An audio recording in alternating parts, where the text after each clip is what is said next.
to Hoop Streams. Happy Monday if you're streaming this. Happy Tuesday if you're watching it on ESPN2.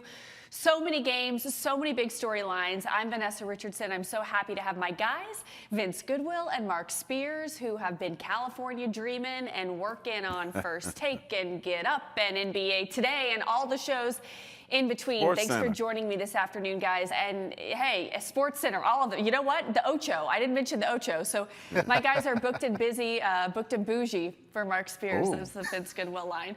But I'm really happy to have you both with me because the association never sleeps. And sometimes the best ability is availability. So we're going to start with some guys that are once again available. Jayson Tatum came back 10 months after tearing that Achilles against the New York. Okay, so against the New York Knicks in the second round, he had that injury. He returned Friday, 15 points, 6 of 16 shooting, 12 rebounds, 7 assists. He played a total of 27 minutes as expected. He was on a little bit of a minutes restriction. Vince, what did you see from Jayson Tatum in his return? I saw a very fluid player, Vanessa. I did not expect to see Jayson Tatum look like a reasonable version of Jayson Tatum. 2 games within his return. Of course, against Dallas, he missed his first 6 shots, and then he got going. Against Cleveland, he got off to such a great start, like 12 to 14 points in the first quarter, and then hit the dagger late. Like, seeing him with the fluidity, Vanessa and Mark, that was the thing. He was getting to his spots. He had good elevation on his jumper. We're not talking about the most athletic player to begin with, but he looked like Jayson Tatum. Now, how was he going to play when it's back-to-backs, when they have to play 13 games in 25 days? That's what I want to see. But right now, as far as early returns, it's an A for the Celtics and an A for Tatum. Yeah, you know what? The one thing that stands out to me is, like, he was injured in May, I believe May 22nd of last year. And at that time, it was certainly a very, very emotional time for Jayson. You know, the repeat was over. Repeat hopes were over. I was privy to a very tough conversation he had with his father where he asked his dad, like, why me? Why me? And his dad was like, hey, man, this is God's will. But his dad also told him, Jayson Tatum, he's like, hey, your favorite player growing up was Kobe Bryant. Kobe Bryant was able to overcome the same injury, and you will as well. And his dad at that time predicted to me that, you know, he would be back during the regular season the next year, which at that time sounded kind of ludicrous. And after I reported it, I think his dad got a lot of grief over saying that publicly to me. But his dad was right. Jayson Tatum was right. His son is back. He did have the Mamba mentality, and it's been quite impressive and almost like a medical miracle to see him come back in 10 months from an Achilles injury and to be playing like he's playing. And I think the great thing for him and the Celtics is there's still a month before the playoffs begin.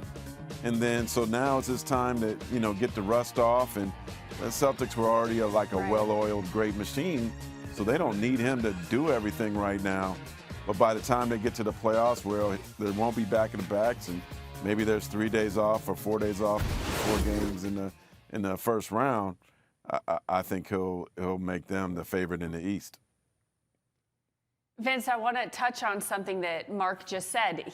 Jayson doesn't have to do everything because they've had such a great team. You cover the Eastern Conference very, very closely. What does a Jayson Tatum that's getting healthier game by game do for that Eastern Conference potential matchups? And what do you think that will look like? Vanessa's like a trade deadline acquisition.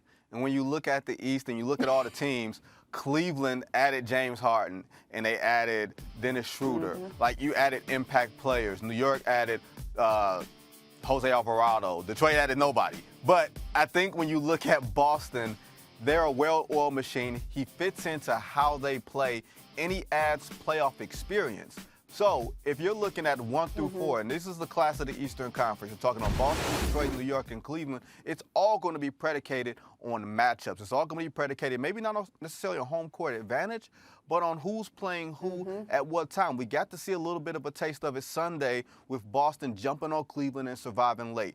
You don't get a chance to see Boston play Detroit. They played 4 times already. Detroit's going to play Cleveland one more time. Or actually, they're not going to play one time. Boston's going to play New York, one more time. And then we're going to see how these playoff matchups are going to sort of play out. Boston's 2.5 games behind Detroit. Detroit is free-falling. I am very fascinated to see what Jayson Tatum could look like in a month and a half. And the Celtics are 2.5 games right now, I believe, behind Detroit. Look, that number 1 seed in the East is certainly very valuable. One, as Vinny knows, I mean, Detroit playoff time is crazy. I mean, I remember Auburn Hills. From what I'm hearing, downtown Detroit's basically the same thing, and Vinny can tell me different. And then Boston, to me, it's one of the greatest fan bases, if not the greatest fan base in the NBA. Their fans show up 20 minutes before the game. But the thing is, when you look at that, right, if you got the number 1 seed, it's probably going to be one of those 3 teams, second or third, and you avoid getting them in the second round. You won't have to see them into the Eastern Conference Finals. So Boston certainly is in a position now, because if they continue to play great and the Pistons continue to struggle, to leapfrog them. And so we'll get a chance to see how mature this young Pistons team is, how this young Pistons team deals with adversity. We'll get to see how long it takes Asar Thompson to get back and get their defense right. But, this is their first adversity this season, and Boston is not feeling sorry for them. They want to leapfrog them and get that valuable number 1 seed. And speaking of adversity, the Denver Nuggets have certainly had their fair share of adversity. Let's talk about Aaron Gordon. He returned. He missed 17 games, and the Knicks blew them out by about 40 points. Jamal Murray ended up going down with an ankle injury. Gordon was only able to score 3 points. But, guys, let's look big picture. Aaron Gordon is a massive part of this Denver Nuggets team alongside, of course, Murray, Nikola Jokic, the emerging star that is Peyton Watson. What does Aaron Gordon returning do for this Denver Nuggets team, Vince? It brings them back whole if they were going to be whole, because Jamal Murray went right down in the first half with an ankle injury of his own. I think the thing that we're looking at, this is the window for the Nuggets. Like, these past few years, starting from when they won the championship and the 2 years since, they've gotten knocked out in the second round both times, and it's largely been due to health. Aaron Gordon last year, Michael Porter Jr. last year. This is the same hamstring also for Aaron Gordon that bothered him in the playoffs, and now you have Jamal Murray. The question is going to be, they going to have enough continuity? They have not been able to use their starting 5 all season long. They've only started 10 games together as a whole, and they're 8-2 in those games and have a positive net rating, but they can't get on the floor together. Don't forget, Nikola Jokic is dealing with a wrist injury right now. He's only shooting 30% from 3 since his return from that knee injury. If they don't get healthy, it doesn't matter how good they are. The numbers say they're the most devastating offense in the league. The numbers say that Aaron Gordon is one of the most valuable glue guys in the league, but if they don't get healthy, that means Cameron Johnson, Peyton Watson, Nikola Jokic, Jamal Murray, if they don't get right, they're going to find themselves in the play-in, and they do not want to be there. Yeah, the numbers also say they're the 6th seed right now, and they're certainly playing with fire. They're just behind the Lakers, and I think they probably can't get any higher than 5. But look, they could easily be falling a little lower. Get there with where the Suns, who are playing good basketball, they could potentially leapfrog them. And if you do that, I mean, if you're having injury issues, the last thing you want to do is add more games to your schedule. And the play-in certainly does that. Another thing where they are right now, and obviously the Rockets are up there too, they could potentially mess with them. If you're in that situation there, then your schedule, you're going to play like the Timberwolves in the first round at the playoffs started today. And if you fall down, then you got like the Spurs or the Thunder. Like, the Nuggets are in a position where, by the looks of things, if they don't get on a hot streak and move up the standings, every section of the playoffs is going to be a monster for them. It won't be an easy first-round matchup. It'll be tough the whole way. But, hey, these are some former champs. They got talent. They got the experience. If they're healthy, they're certainly capable of beating anybody in the league. You know, we all know that. But the health is certainly a big-time concern, and by the looks of things, the road from the Mile High City trying to get to the championship is going to be a rocky one for them. All right, another guy that came back, Unintended, I guess. Giannis. I actually did sideline. Yeah, I actually did. Nicely done. I did sideline for that Bucks-Hawks game, which was his second game back. And when I interviewed him at shoot-around, he said something has just felt off this season. He told me it was one of the hardest seasons he's had in his career. Vince, what have you seen from Giannis since he made his return? You know, Vanessa, it's a weird thing because he's only playing like 28, 29 minutes a night. And you're wondering if he's conserving his body, not necessarily from the standpoint of a trade, but just from the standpoint of the injury and not wanting to risk that calf. We know what happens when you come back from a calf strain and what that's connected to. And you don't want to take that risk. It would be foolish for him to risk that, considering how far behind they are in the play-in. They're 11th right now in the East. I don't know if they're going to catch Charlotte, who's red hot. And it just seems like this is just a slow march to the finish line for Milwaukee and the Bucks to this season, and maybe for Giannis's tenure in Milwaukee as a whole. I don't think he wants to go out on the injured list. I think he wants to go out on his sword, on his shield, and say, you know what, at the end of this is the way that he's going to go out. He's going to say, Milwaukee, I went out playing every single night as much as I could. I love this draft. I really, really love this draft. From number 1 and you're to saying maybe that even 15. because you're saying I'm that saying because that because what, Mark? you know, as much as it might What are we be getting at? beneficial for What are we him getting to- at, Mark? that calf, man. All of a sudden, if I'm the Bucks, man, hey Giannis, something look wrong with your calf. I think you need some time off. As Vinny mentioned, like I don't think they're going to be able to get into the play-in unless they get on some hot streak. It's nice and it's great for the fans. And look, could be his last days in Milwaukee.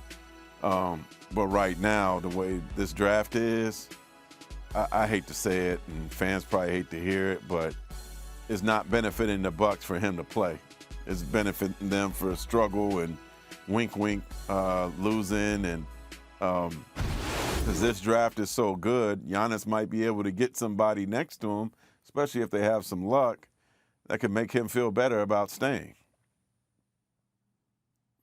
Interesting stuff. Okay, Trae Young made some noise before he even wore a Wizards uniform. I was doing sideline for that game as well against the Rockets. It was actually hilarious. All the good he was games. Complaining about the common denominator and everything. I did have some. Yeah.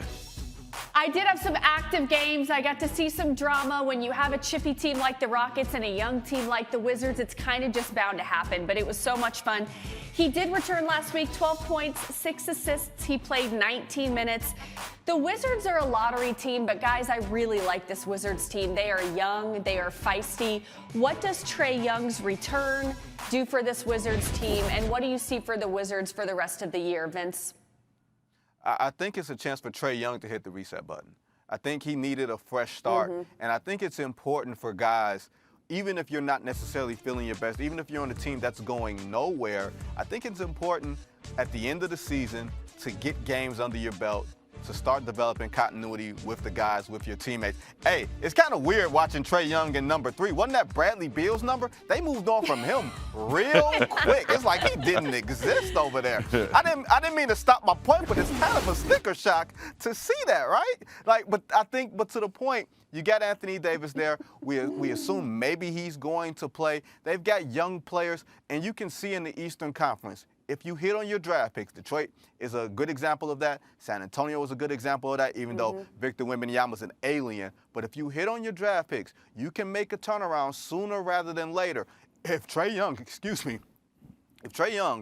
is the winner that he likes to believe he is, if Trae Young is the winner that he was in 2021 when he carried the Hawks to the Eastern Conference Finals, he's going to be a catalyst in turning around the team. I say this all the time about the Washington Wizards Bullets. They couldn't win 50 games with John Wall. They haven't won 50 games since Michael Jackson put out Off the Wall. Maybe he can help change that. And maybe they could get rid of those gold uniforms too, man. Those uniforms are hard to look at. I think for Trae, as odd as this might sound, this is kind of like a job rehearsal. We know what he could do off the court. He's a fascinating scorer and one of the best deep shooters in league history. But I think the Wizards are basically like, look, we're going to also use this time to get to know Trae off the court. You know, there are a lot of people that question Trae as a leader and as a, his character sometimes in Atlanta, fair or unfair. And I think so. Atlanta, the Wizards wanted to see what kind of person he was in the locker room, what kind of leader he was. And I think he'll ultimately get taken care of there. He's also back, which to me, it's just been so downtrodden in Washington. It's good to see Detroit back. It's good to see San Antonio back. But when are we going to see Washington basketball just Everybody relevant, can't right? be back. Yeah, Everybody can't come. I mean, but I think it's, how people say it will be good. It's good when this team is good. I think it's good for the NBA if basketball is great in D.C. It's a city. I actually played college basketball there for a year. It's an amazing basketball town. It's been like a dormant volcano, and I certainly like to see it erupt. We'll see if Anthony Davis gets to play a couple games. Sarr is a budding superstar. They're going to get a high draft pick. For sure. So I do think that assuming Trae is re-signed, Anthony Davis is back, Sarr, they get potentially the number 1, 2, 3 pick, 4 pick in the draft. They could just get one of the top 4. That's a mammoth addition to this roster that next season you'll finally see Wizards basketball being something that we really need to pay attention to. Yeah, great point there. Mark and Vince, the girlies are doing 2 things right now. The girlies are watching Love Story with JFK and Carolyn Bessette Kennedy, and the girlies are tired from daylight savings time. It's me. I'm girlies. We lost Just an the hour girlies? of sleep. I'm tired too. And I flew back from New Orleans. Are you tired too? Are you Yeah, also man. My watching flight Love got Story, the canceled JFK Saturday. Jr. story with Carolyn Who? Bessette? Exactly. You don't know the. Nope. You don't know the show I'm talking about. It's okay. We're gonna look at the teams. I'm reading the Robert that much Parrish like book the right clock. now. That's good. See, this is why you have such a sharp mind. I'm watching shows and you're reading. But there Yours have been sound more some interesting, teams maybe. that have been springing forward as well. Well, the Spurs have definitely sprung forward. They have already won 10 more wins than they did last season. Now, Wemby is obviously an alien and is obviously kind of the biggest component of that. But what other factors in San Antonio, whether it's the other players, Mitch Johnson's coaching, Vince, I want to start with you. What other factors are helping the Spurs spring forward? It's been a lot, Vanessa. You can't nail it down to just one. Clearly, Victor Wembanyama, Big Slim as I call him, Victor Voorhees also, because he's behind you, he's in front of you, he's on the side of you, he's everywhere, right? Like, clearly that is the biggest part of this, his passion for the regular season, wanting to win these regular season, what we used to term meaningless games, but it's also the glut of wings and guards that they have. Remember when they traded for De'Aaron Fox last year, people were trying to figure out, what is Brian Wright doing over there? They already have point guards. They already have too many as is, and you added another one. Now you're starting to see the vision with Stephon Castle and Harper, like all those guys who can take you off the dribble, all those guys who can defend at their position, all those guys who can get into the lane and feed Big Slim at the rim and make the game easier for him. You can see the vision. And I guarantee you guys, I don't think San Antonio expected to be here, but I don't think they're afraid of being here. And they're a team, if you think that you're looking at them and saying, you know what, maybe we can get a win off of them in the playoffs because they're so inexperienced, you might get your feelings hurt. Vanessa's going to get mad at me for saying this, but, San Antonio is probably my favorite city in the Texas three-step. Prickly pear margaritas, breakfast tacos. The Mexican heritage there is amazing. I know Charles I need Barkley to take don't you love. out in Houston. Yeah. There's a lot to be desired there. It's a lot of driving. Everything's downtown in the Alamo. But the one thing, too, is we'll get basketball back in the playoffs finally in San Antonio. For 22 seasons, San Antonio was the benchmark for the NBA. 22 straight seasons of playoffs, 5 trophies, championship trophies to be exact, and they haven't been to the playoffs since 2019, and I think that's part of Victor's emotion. He missed the playoffs the first 2 seasons, and now he's bringing back the mariachi bands to San Antonio, the Go Spurs Go chants to the arena, and I know Detroit basketball got back in the playoffs last year, and it was great to see. And San Antonio basketball being back in the playoffs, hearing their crowd and how enthusiastic they are. It's the only showing town. I know Victor wants to bring that back to San Antonio, and not only just bring basketball, playoff basketball back there, but championship basketball back. And I do think with that deep team that Vinny mentioned, you know, they got like 8 guys scoring 10 points or more. And we talk about Victor all the time, but he has a great supporting cast. Fox, one of the top rookies, Vassell, you know, obviously the super two-way guy, Castle. Like, this team is a championship quality team as well. Guys, dare I say, I believe in Charlotte. They started the year 4-14. They are 28-17 since. How can they get the 6th seed? How did this happen? Vince, from your perspective, what have you seen happening in Charlotte? I don't know if they can get to 6 because they just have so many teams to leapfrog, but I don't think we should that should be the mark of whether they have a successful season. This has already been a success. Think of all the things that we thought about Charlotte over the past couple of years. LaMelo Ball, not a winner. What are they doing with Miller? Is he going to be a wasted talent there because Charlotte is such a bad basketball place? Now because of Antetokounmpo, and you can say singularly because of him, it seems like he's the connector that makes everything go. He set the rookie record for threes already. I don't know if you're going to believe in him this year fully, but they're a team you don't want to play in the first round, that's for sure. Well, and then with Brandon Miller, I mean, we got to give him credit. He's had a outstanding season, been an electrifying scorer, certainly fun to watch. And I'm really happy for the people in Charlotte, man. They've been dormant as well, and now you're seeing fun, entertaining. They remind me of like the Clippers that we saw in the early 2000s, the run and fun Clippers, and key to them too is LaMelo Ball staying healthy. So technically a spring forward for Orlando. They went 41-41 last season. This year they're 7 games over 500, 4 wins in a row. There has been some talk about head coach and Paolo, what the chemistry is there. But what do you think has been the biggest driver in the jump as far as their win total, Vince? Well, I think it's important to point out, Paolo Banchero has been the #1 pick. He signed a max contract.